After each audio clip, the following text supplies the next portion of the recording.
آج کا لطیفہ۔ ایک صاحب کہیں تعزیت کے لیے گئے۔ انہوں نے مرحوم کے بیٹے سے پوچھا، مرحوم کو کیا بیماری تھی؟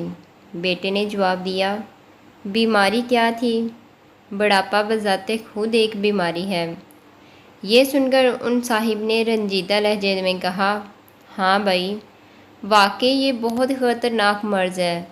ہمارے محلے میں بھی 2-3 بچے اس بیماری سے مر چکے ہیں۔ لطیفہ نمبر 2۔ گاڑی چلاتے ہوئے شوہر کا گرمی سے برا حال ہو گیا تو وہ بیگم سے بولا، بیگم ذرا شیشے تو نیچے کر دو، میرا گرمی سے برا حال ہو رہا ہے۔ بیگم نے جواب دیا، آپ بھی کمال کرتے ہیں، پیچھے پڑوسیوں کی گاڑی آ رہی ہے، اگر انہوں نے شیشے نیچے کیے ہوئے دیکھے تو وہ سمجھیں گے کہ ہماری گاڑی میں ایئر کنڈیشنر نہیں ہے۔ مزید فنی ویڈیوز کے لیے ہمارے چینل کو لائک، سبسکرائب اور شیئر کریں۔ شکریہ۔